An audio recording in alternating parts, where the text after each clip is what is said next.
Bienvenue à vous tous, chers êtres souverains, libres, éternel amour, sur ce résumé du Zoom du dimanche. Le Zoom privé, nous avons eu comme invité spécial Jean-Luc Ayoun avec nous et ça me fait plaisir de vous présenter la première partie.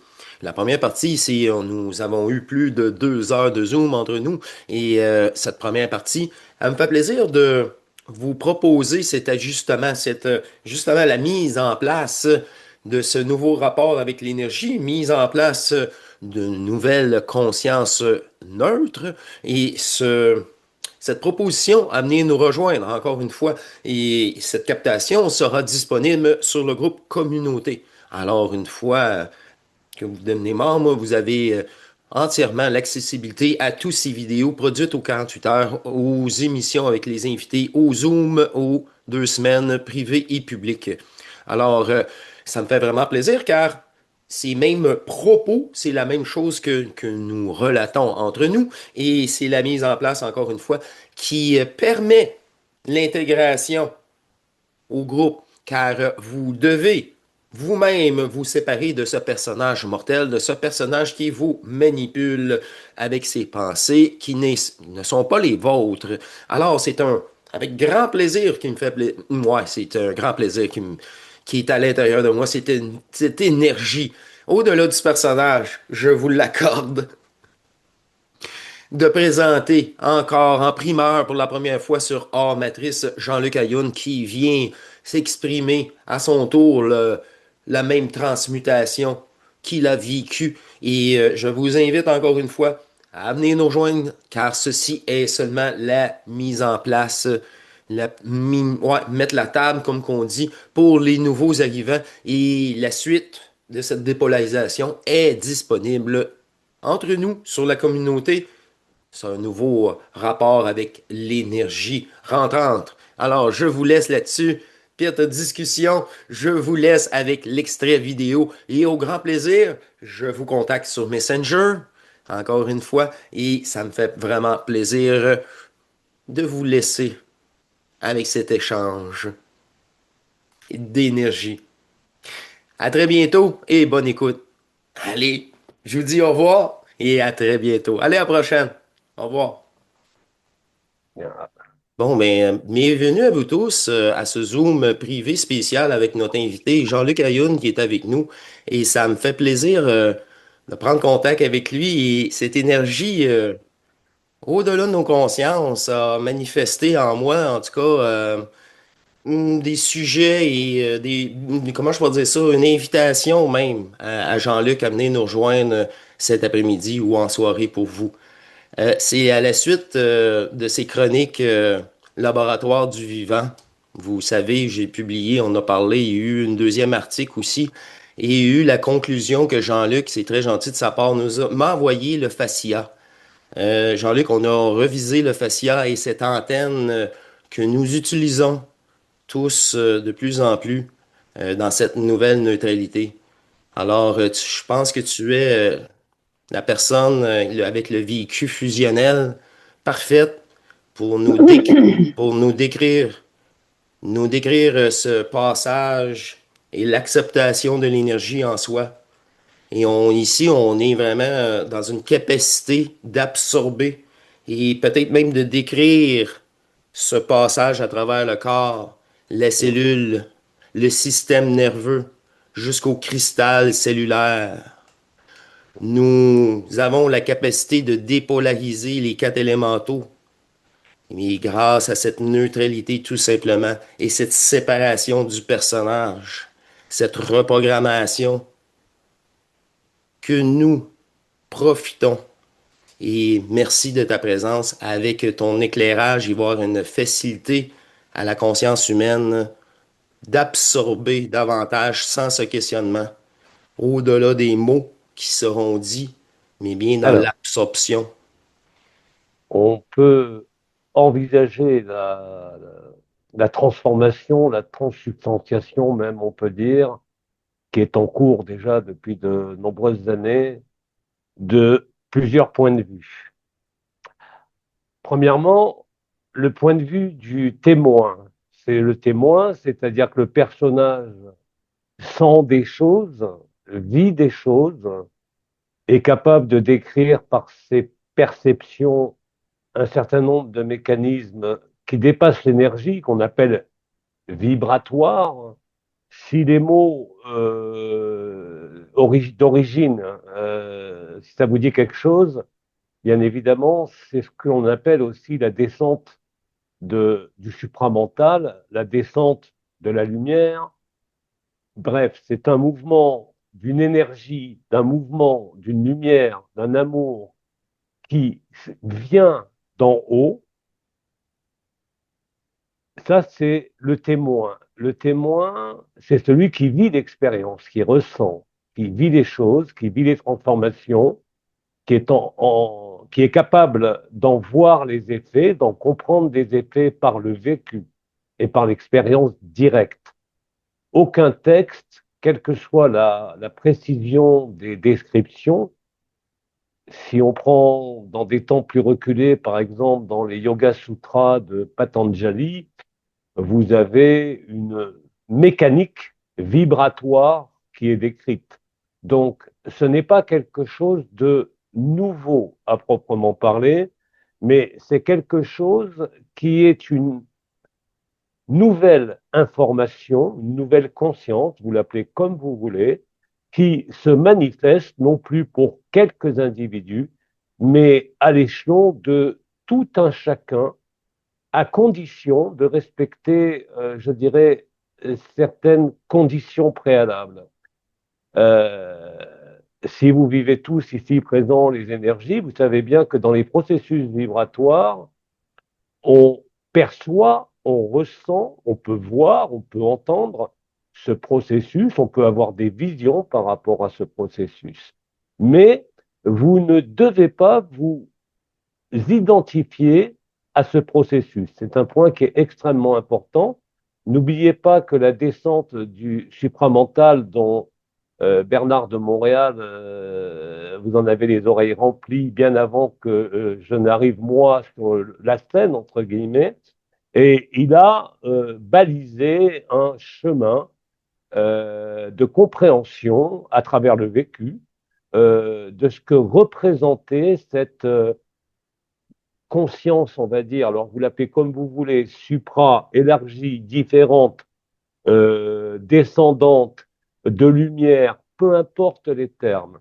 Mais il a attiré l'attention sur ses aspects psychologiques. Il a beaucoup insisté sur l'astral, sur le piège du corps de mémoire, sur le piège de se projeter ou d'être affecté, même sans en avoir conscience, de tout ce qui est le poids des habitudes, du passé, sans même parler du karma, de la réincarnation et de toutes ces choses-là. Et bien sûr, il a parlé de cette époque comme la fin de ce qu'il appelait une involution et un passage à l'évolution. Ça, c'est le point de vue du témoin, de l'expérienceur, de celui qui vit peut-être aujourd'hui en temps réel cette transformation qui est ouverte, je le précise, à tout le monde, qui ne dépend pas d'un chemin spirituel, qui ne dépend pas d'une ascèse, qui ne dépend pas d'un travail énergétique, mais bien plus ce que certains nommeraient l'instant présent, ce que moi je préfère appeler l'acceptation de ce qui est tel que c'est. À ce moment-là, s'opère en vous un glissement. Vous n'êtes plus ni l'observateur ni le témoin, mais vient la question essentielle. Je vois mon personnage, mon ego, vous l'appelez comme vous voulez, le corps d'habitude, le corps de souffrance. Il y a là aussi une terminologie très importante. Vous voyez cela et vous en êtes le témoin. Mais alors vient la question finale, qui voit le témoin? Est-ce la conscience pure, Sat Chit Ananda, selon les orientaux, c'est-à-dire quelque chose qui englobe le personnage, qui englobe ce processus vibratoire qui est en cours quand même maintenant depuis 32 ans sur la Terre pour tout le monde, et qui arrive donc à la fin de sa manifestation, non plus pour un pourcentage inconnu de la Terre, que l'on soit 1%, que l'on soit 10%, n'a aucune espèce d'importance. Ce qui est important, c'est que ça entraîne aussi, et ça, nous sommes en plein dedans, ça entraîne depuis quelques années, de manière fracassante cette année, un certain nombre de perturbations, pour ne pas dire autre chose, sur la scène de théâtre du monde, sur notre scène intérieure aussi. Nous sommes tous face à des défis innombrables concernant à la fois le personnage et le témoin, mais n'oubliez pas que tous ces points de vue, celui de la scène sociale, celui des processus énergétiques et vibratoires ou de conscience en même temps qui se produisent en vous, quel que soit votre mode de perception, ne sont rien d'autre qu'une scène de théâtre, qui est un écran projeté. La meilleure posture aujourd'hui, c'est d'essayer autant que faire se peut de laisser les choses littéralement s'infuser d'elles-mêmes. Autant il y a 15 ans, il y a 20 ans, il y a 10 ans, il était nécessaire, même s'il n'était pas obligatoire, de porter la conscience sur ce qui était en train de se vivre. Vous savez, quand on sent les portes, les étoiles, les nouveaux corps, des fonctions psychologiques, des dons ou des choses qui sont vues beaucoup plus clairement, peu importe ce qui se manifeste de nouveau ou de différent, c'est de comprendre que plus vous allez être dans le silence par rapport à cette observation, non pas pour en tirer des compréhensions mentales, mais vous contenter de vivre ce qui est à vivre. Hein. Alors, bien sûr, il y a eu aussi d'autres précurseurs que Bernard de Montréal. Il y en a eu d'innombrables. J'en ai canalisé quelques-uns, on va dire. Mais tout ça appartient au scénario de la création. Hein. Comprendre la liberté, vivre le réel, comme disait Bernard de Montréal, c'est ne plus être affecté par les lourdeurs du passé, ne pas s'identifier ni au personnage, ni à l'expérienceur, observateur, témoin de ce qui se déroule, mais laisser librement se passer, se dérouler les choses. En termes psychologiques, on appelle ça le flow, la capacité à laisser être ce qui est déjà là. Vous savez très bien que d'innombrables voix, en particulier dans l'Advaita Vedanta, nouvelle vague, on va dire, euh, a compris et vécu pour la plupart des gens qui s'expriment. Vous en avez quelques exemplaires au Québec. Je pense par exemple à Ginette Forger, qui ne s'embarrasse plus de narratif. Le narratif a été nécessaire. Nous avons, nous aussi, moi, à l'époque de Autre Dimension, voilà maintenant 15 ans, 20 ans presque, nous avons mis en place un narratif. Ce narratif était nécessaire, de la même façon que Bernard a parlé d'involution et d'évolution. C'est tout à fait logique dans un cadre narratif. Mais le réel, le vrai réel, celui qui ne dépend, et écoutez bien les mots, ni de vous, ni de l'observateur, ni de la lumière, ni d'une histoire, ni d'une quelconque projection dans une sixième race racine, est le seul réel possible. Ça, c'est la surprise. C'est-à-dire que beaucoup de gens ont décrit cette descente du supramental avant même qu'elle se produise. Honneur au tout premier, bien évidemment, en tout cas dans le siècle précédent, qui était Sri Aurobindo, qui a parfaitement décrit dans le yoga intégral cette descente de lumière qui n'était plus une recherche vers le haut, vers le futur ou dans le passé, mais uniquement dans l'instant présent.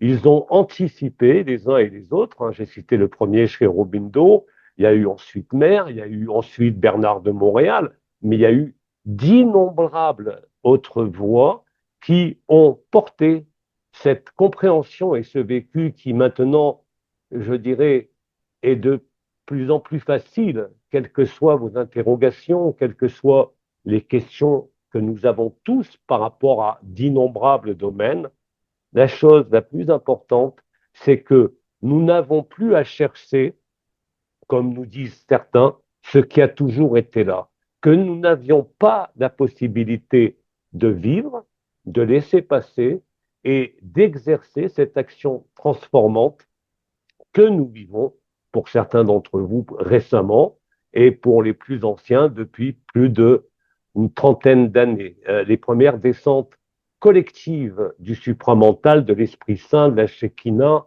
de la Shakti, vous pouvez employer les mots que vous voulez. Retenez simplement que c'est une énergie qui descend.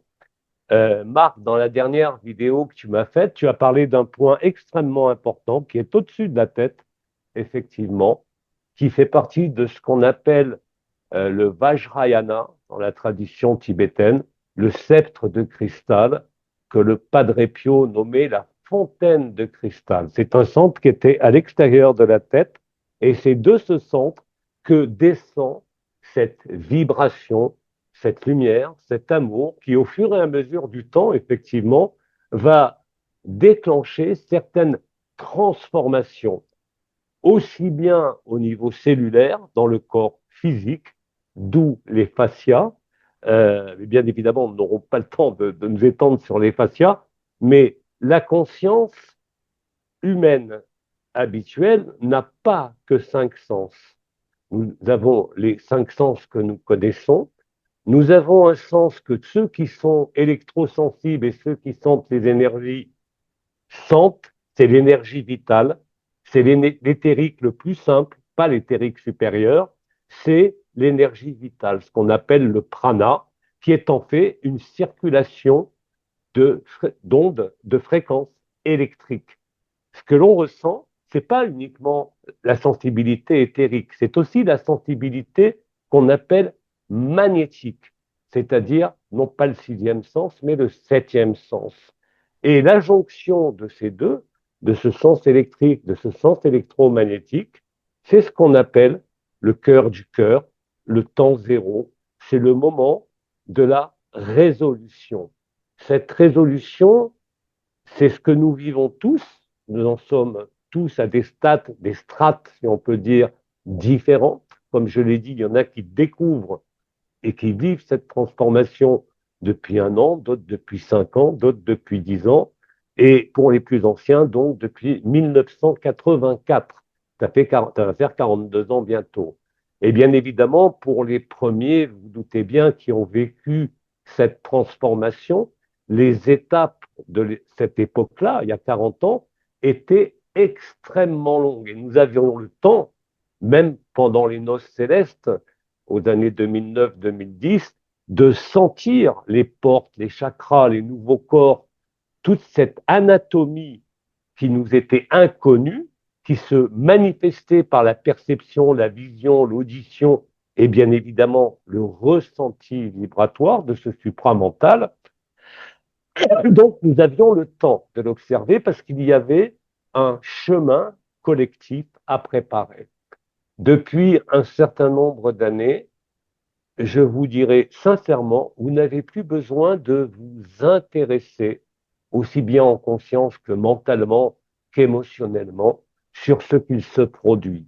Ce qu'il se produit chez tout le monde de la même façon. Je parle bien évidemment des humains âmes. On va pas revenir sur ce qu'on appelle les portails organiques ou les sans-âmes, mais pour la moitié des corps présents sur cette planète de forme humaine, qui sont réellement humains, le processus est strictement identique, parce que c'est inscrit bien évidemment dans le corps de lumière, dans ce corps supramental, c'est inscrit bien évidemment dans l'intelligence totale de la création, c'est-à-dire au niveau le plus atomique, jusqu'à notre niveau, même les plus infernaux, si on peut dire, de nos pulsions, de nos défauts, de nos troubles que porte tout être humain. Cette loi fondamentale, c'est ce qui se révèle au niveau cellulaire, c'est ce que nous percevons par les fascias. Ce n'est plus tout à fait une perception énergétique comme ce qu'on a nommé le plan du prana, c'est-à-dire l'énergie vitale, mais on accède au domaine vibratoire. D'ailleurs, les orientaux ont un mot pour ça, ils appellent ça l'énergie de la chitta, c'est-à-dire l'énergie non plus pranique, habituelle, où c'est, vous voulez, c'est des globules de vitalité qui se déplacent, accompagnés de charges électriques, le fameux centre électrique, et électromagnétique, qui circulent dans les méridiens, dans les chakras, dans les nadis, dans nos corps subtils comme dans nos auras subtils. Mais tout ça appartient à une structure intermédiaire, que ce soit notre personnage qui se croit limité, qui se croit mortel, qui se croit inscrit dans une évolution, dans une involution. Euh, Ça, c'est la partie visible de l'iceberg. L'iceberg, la vraie réalité, c'est que nous sommes absolument tout, à la fois l'atome, à la fois mon personnage, à la fois Dieu, à la fois le diable, à la fois la cinquième race, à la fois la sixième race. Parce que ce que ne pouvait pas vivre avant 1984, sauf quelques-uns, je vous ai cité le premier chez Aurobindo, ça s'est mal terminé, il a créé un ashram, donc il n'a rien compris à la liberté. Il y a eu, bien évidemment, Mère Miral Fissa avec ses agendas. Il y a eu, bien évidemment, des maîtres hindous qui ont tenté de récupérer le processus en disant c'est moi qui fais descendre le supramental, hein, comme si un humain, même éveillé, réveillé ou libéré, pouvait influer de quelque manière que ce soit à un processus, somme toute, assez naturel, puisque ce processus de transformation, de transsubstantiation, d'accès au vécu du corps de lumière est quelque chose qui, bien évidemment, est programmé. Et là, on s'aperçoit quand on vit là l'aboutissement, si je peux dire, de cette, ou plutôt cet achèvement, parce que c'est jamais un aboutissement, c'est toujours en mouvement, quand on vit une forme d'aboutissement de cette transmutation, on voit les choses clairement, un peu comme Bernard de Montréal quand il s'exprimait, il n'y allait pas par quatre chemins. La seule chose auquel la plupart de ces êtres, que ce soit chez Aurobindo, que ce soit Bernard de Montréal, que ce soit les Melchizedek, sauf bien évidemment Bidi, Nisadagartha, et bien sûr d'autres que je n'ai pas canalisés, hein, les noms sont innombrables. Je pourrais citer en France, par exemple, Jean Klein, je pourrais citer dans d'autres voies Jean Bouchard d'Orval, je pourrais vous en citer une liste de centaines de personnes. Bref, chacun avec des mots peut-être différents, mais on traduit dans leur cadre de référence, si vous voulez, le processus de cette transmutation. Aujourd'hui, nous arrivons à un point où, bien évidemment, ce que nous voyons dehors tous les jours depuis la pandémie du Covid, hein, c'est une accentuation à la fois de la pression de la lumière et à la fois une pression de l'éclairage de l'intelligence sur des choses que nous ne pouvions pas voir, entendre, accepter ou imaginer, même seulement. J'en veux tous les scandales, vous êtes autant au courant les uns ou les autres, parce que nous faisons tous, même si nous, pour beaucoup d'entre nous, nous ne cherchons plus qui nous sommes, nous le savons, nous le vivons, mais néanmoins, il y a quand même un intérêt dans le narratif, non pas pour y trouver un appui, pour une espèce de compréhension encore plus fine des mécanismes de la supercherie, de l'enfermement, dirait le commandeur des anciens Omram, Mikhail Ivanov, mais bref, de tous ces processus qui sont en train de se produire à l'heure actuelle. Retenez simplement que si vous sentez quelque chose au-dessus de votre tête, si vous sentez quelque chose au milieu de la poitrine, si vous sentez des flux qui montent le long de vos pieds, ne vous posez plus de questions, il n'est plus temps. Laissez-les œuvrer, observez-le si vous voulez. Quand cela se vit, ne vous posez pas de questions, que cela soit lors d'une réunion d'un groupe. comme ici, quel qu'il soit, que ce soit à des moments du calendrier lunaire, que ce soit pour certains événements astronomiques ou astrologiques, ça n'a aucune importance. Ce n'est pas la compréhension intellectuelle qui vous donne le vécu. C'est justement la cessation du vouloir comprendre, de vouloir expliquer, qui va favoriser, comme je l'ai dit, l'aboutissement de cette transformation. Alors, bien sûr, que se passe-t-il une fois que vous avez vécu cette forme, je dirais, d'aboutissement? Eh bien, vous êtes exactement le même. La vie du personnage continue. Simplement, vous voyez clair. Simplement, vous sentez et percevez de toutes les façons possibles ce qu'on appelle le subtil, l'invisible. Mais quoi qu'il se manifeste, quoi qu'il se passe, vous savez que cela appartient que à ce qui se passe. Or, nous ne sommes rien de ce qui se passe. Et ce que ne pouvaient pas vivre à l'époque tous ceux qui ont parlé avant, je dirais, les années 1950 et quelques, qui ont anticipé la descente du supramental, que ce soit dans les écrits comme la Bhagavad Gita, que ce soit dans la Bible, que ce soit n'importe où, euh, il manquait un élément. Cet élément essentiel, c'est ce que aujourd'hui la physique arrive à comprendre et à démontrer, c'est que nous ne sommes pas inscrits dans le temps. Alors bien sûr, le temps passe. Nous savons très bien que nous sommes tel jour, telle année, et que demain, il sera écoulé 24 heures à la même heure. Le temps s'écoule. Mais nous ne nous écoulons pas.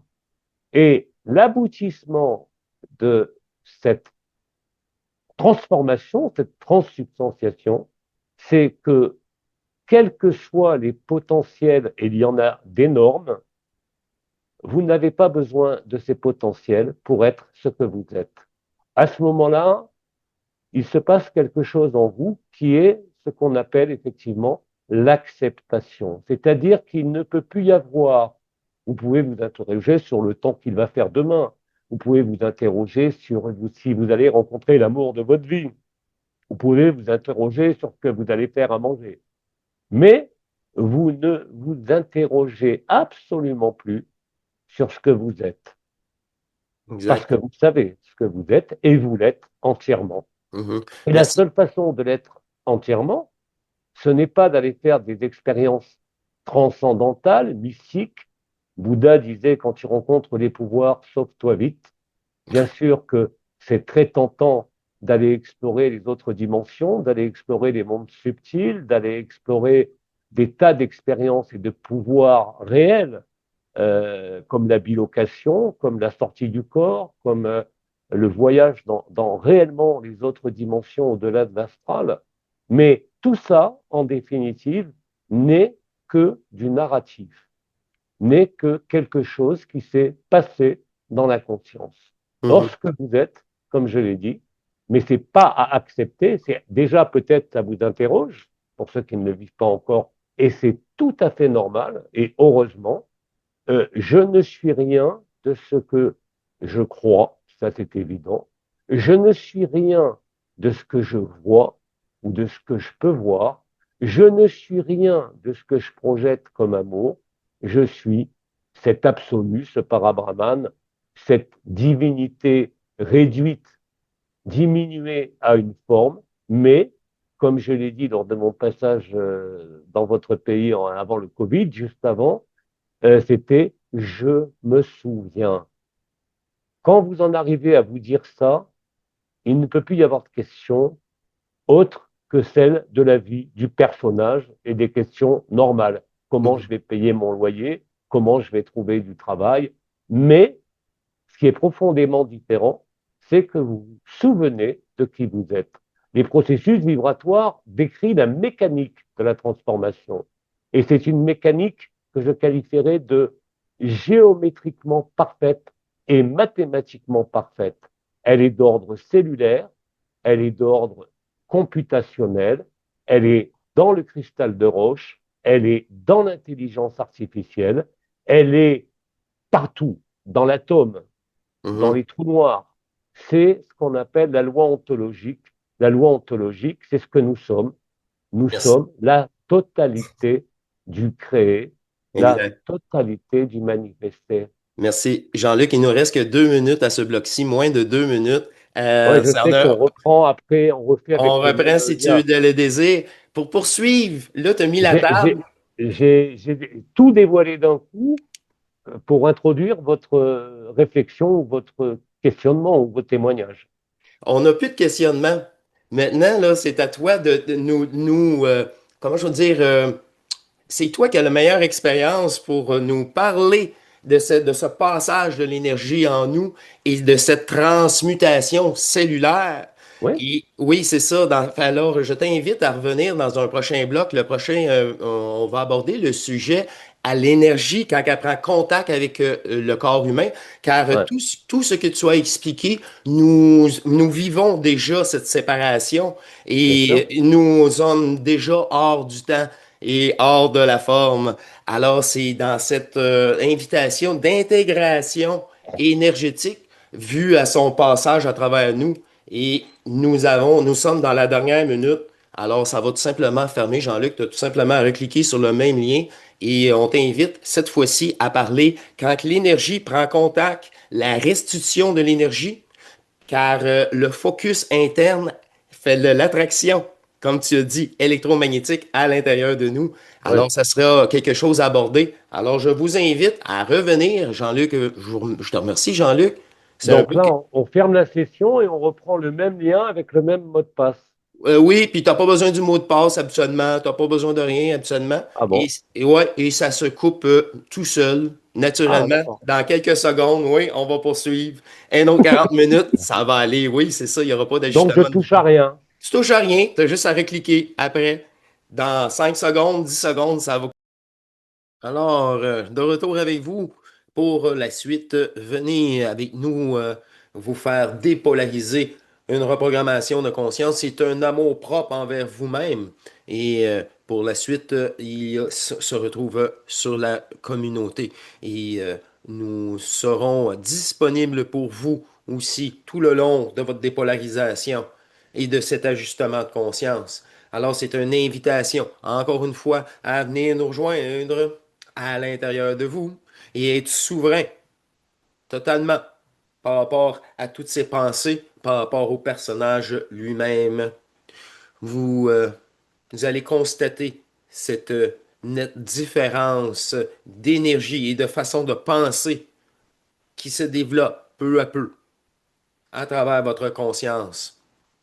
Ce nouveau rapport via l'énergie, via votre double éternel, tout simplement, comme aurait dit Bernard de Montréal. Alors, je vous laisse là-dessus. Ce fut un plaisir de présenter ce premier extrait et tout se retrouve le meilleur. Ceux qui ont le contact, ils ont laissé descente.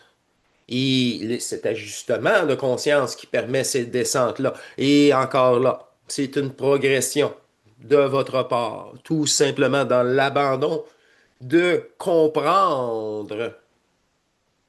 Ah oui, mais tout à fait. C'est l'abandon, c'est l'attraction de conscience doit être à l'intérieur de vous. Encore une fois, alors je vous laisse là-dessus au grand plaisir de vous accueillir un à un et je vous dis à très bientôt sur le groupe public. N'attendez pas,